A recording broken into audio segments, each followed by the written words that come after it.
Hello, and welcome to today's Empowered Chat. I am Jalen Garrett, a senior manager in our Wayman Wealth Practice Group. I'm joined today by Chuck Marchand, a principal with Raymond's Tax Advisory Team.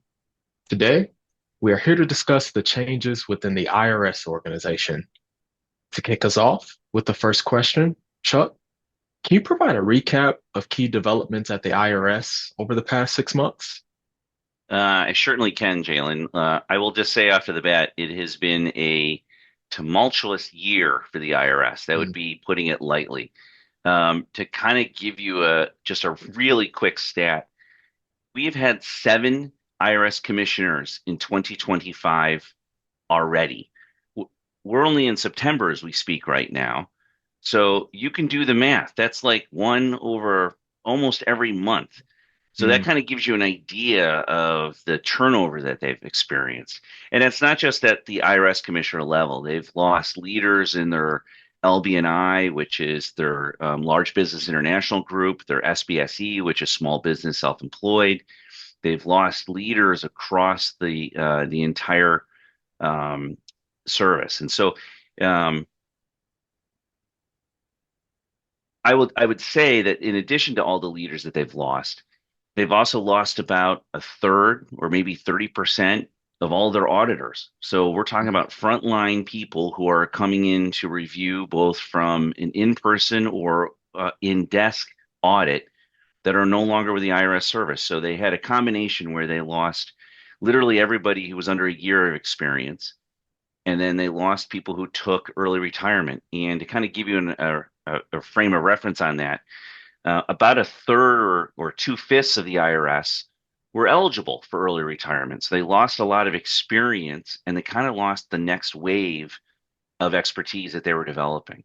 So the IRS has really been turned on its head. mm, I have a lot of contacts with the IRS, and I actually called a couple of them during the year and asked, how's it going? What are you doing? And they literally said to me, Chuck, I've been here 25 years and I'm actually wondering if I'm going to have a job tomorrow. And he goes, mm. it's crazy. You work in private industry, you're paid more aggressively than we are for the government, but the offset is that we have job security. And he goes, we no longer have job security. So the turnover has been quite impressive. It's been quite massive. And I think with that, I would say that the morale or the attitude of the service has been greatly damaged. There's been a lot of people who are working from day to day who are literally going, why am I doing this? So I've noticed that front line when I deal with anyone from the service, I've definitely noticed that the tone and the attitude has definitely changed. So it's been quite a year of turmoil within the IRS, and I don't know if it's over yet. Who knows what tomorrow's going to bring. Yeah, yeah, two standout words, Chuck, was high turnover and decreasing morale, right? And that's of concern. I'm glad that we're talking about this, today. So when significant new tax legislation is enacted, what is the typical process the IRS follows to issue guidance? For example, regulations, FAQs, revenue procedures. Yeah, and so the reason we need to talk about that, so like we're kind of making a segue right from what's happening to the IRS to what do they do with that new legislation. We're actually kind of combining what just recently was passed in Congress was the new massive tax bill. So we call it the Mm, OMB3. It's a very large bill tax reason wise, and in it there were a lot of requirements that the IRS would provide guidance to taxpayers and service providers like ourselves. So the usual way we would do it is they would provide a lot of different means to basically interpret the new laws. And what I mean by that is they can't write a law that handles every fact pattern out there.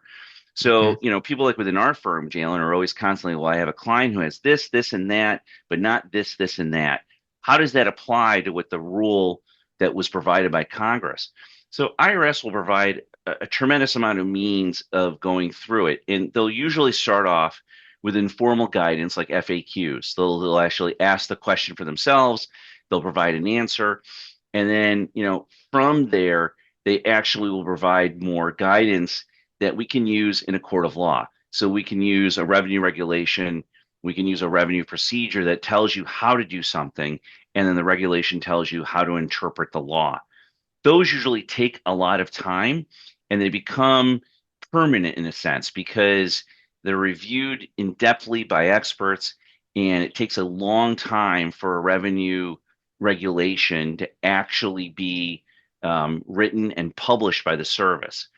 The problem we have here is the law is changing faster than the regulations can actually be provided.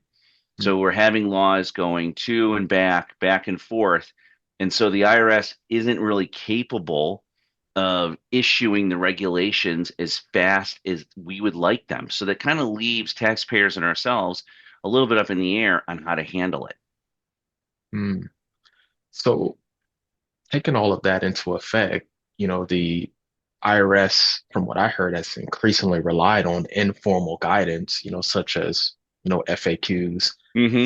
How reliable are these forms of guidance for tax planning and compliance? So that is a spectacular question because you have to really balance the fine line.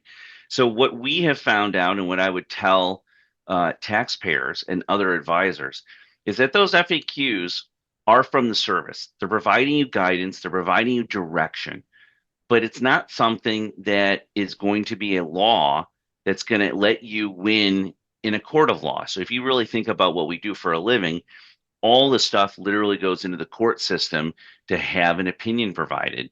And the Mm, FAQ allows us guidance on how the IRS is interpreting things. But a judge, he or she, won't have to follow the FAQ. So I would sort of say the biggest thing that they provide us is safety from a preparer penalty situation. It gives us enough credence and enough confidence to take a position that's more likely than not, put it on a return, and not worry about the penalties that might be associated with taking an incorrect or even a wrong position future on. So what I'm saying is they might say something in FAQ that's okay today, but mm, tomorrow they might say that's not okay. Well, we can take the FAQ and use that as a defense in any kind of return that we prepare or any other taxpayer prepares, and use that as a defense to any preparer penalties. But it really doesn't provide you the safety or the guidance that a regulation would. So, it is better than nothing, but it's not what I think how the system has been designed in the years prior. That's how I would probably conclude on it. got it, got it. And to further dive into the service provider, standpoint, right? And maybe the last question, to round us out today, what are the implications of, delayed, IRS guidance, for those, preparers and businesses? Yeah, so I'll kind of go back a little bit about the timeline for issuing new guidance too, because in the last legislation, there were multiple pieces of it that require the IRS to provide positions. And so what you're really saying is we're going to cut the service by a third, right? So they used to have about 100,000 employees, and now they got about 70,000 employees. Still a very large organization, but they're also processing hundreds of millions of returns. So Mm, that still has to get done. And all the auxiliary work that's done in the IRS, i.e., providing opinions, mhm, reviewing returns, auditing returns, those are the sections of the service that were really hit with layoffs. They don't have the personnel to really write the regulations or to provide the guidance. So, literally, in the bill, it actually provides guidance or rules or regulations or requirements that the service is going to provide an issuance of the interpretation of these rules within so many days. Some of them are 90 days, some of them are 180 days. I'm actually wondering if that's going to happen because there mm, is no law. Like if the Treasury Department doesn't do it, there's nobody who's going to charge the Treasury Department that said, you were required to do this, right. so now you pay the No, that's not going to happen. But for people like you and me who are trying to interpret the code, we're waiting for the regulation, and I'm not so confident we're going to see it. So I really think we're going to be hampered by that because a lot of the expertise of the IRS who provide guidance on how to interpret the gray areas of a code section. And anyone who works in this space knows there's just an infinite amount of gray areas between code sections that we're always wondering, well, can I do X? Can I not do Y? What are the ramifications if I do Z? Well, the service provides us guidance on that in a lot of different ways. Well, in this new code section that was, or the new bill that was just provided by Congress this year, they're required to provide us guidance. And I just really honestly don't see that happening. Like, and if we do get it, it might be minor. It might not really be in depth. So they might check off the box that we provided you guidance, but it's really worthless guidance. We still have as many questions as we did before the guidance was provided. Mm. So then going to your next question, the implications of delayed IRS guidance for preparers and businesses, the real problem is going to be how do we handle a return? How do we safely, put a position on a return when the guidance that we're waiting for isn't provided? So what I think is going to happen is you're going to have a lot of positions for both preparers and taxpayers where one preparer is going to say you can do X, Y, Z, and another preparer is going to be like, no, you can't do X, Y, and Z. And that's going Mm. to cause a lot of problems within the industry because you're going to have clients who are going to be like, well, I was talking to my friend Diane, and Mhm. Diane's company's doing this. How come my company's not doing this? And so then you're going to use a lot of energy and a lot of internal resources trying to reach positions that we're not going to be sure where it's going to be. So what you really can provide is a lot of variability, a lot of issues that no one's going to really know how to handle. And so what I think you're down the road, you're going to have a lot more audits and a lot more inconsistencies along the tax code from taxpayer to taxpayer. And I actually think it's going to create more IRS issues down the road, which is ironic because cutting people, trying to be more efficient, like that was the Yeah. whole thought process that we're going to become more efficient in the IRS. I actually think more problems are going to be created from this, and we're going to have a less consistent tax code. So I kind of think about it this way, for someone who's been practicing in the tax code for almost my entire adult life. I don't really argue what the law is from a theoretical standpoint, right? Like I don't care if it's right or wrong. Like that's what I'm really saying when I don't argue about it. Mhm. What we do is we apply it equally among all taxpayers. And so, as sort of a service provider and a citizen of the country, I want a tax system that is fair from one taxpayer to the next, right? I want consistency. And I'm Yeah. not talking about, oh, that tax is unfair for this subgroup of the population. I'm not really saying that. What I'm saying is if we have the same facts, we should have the same tax situation. Mhm. Having this kind of uncertainty is going to create a situation where that's not going to happen. And I think, if you think about the policy of the IRS, they would say the same thing. They're very big in the manual and their whole policy that they want to treat each individual taxpayer alike. They don't want to have any favoritism over one type of taxpayer over another. Like, so if somebody's from one state or another state doesn't matter. And I think what the delay in guidance and the size of the IRS being decreased, that's going to be a huge problem for the IRS going forward. I mean, I foresee over the next, year definitely, but for the next 5 or 10, you're going to have issues where we're going to take positions on the return and guidance is going to come out 2 years from now, and we're going to be like, huh, okay, our position's wrong, we should amend the position. Well, now you can already see what the problem's going to be. Yep. That's increased costs for our clients, increased pain for taxpayers, you know, increased work for providers. It's just not a very good situation. Yeah. Thank you for clarifying that, Chuck.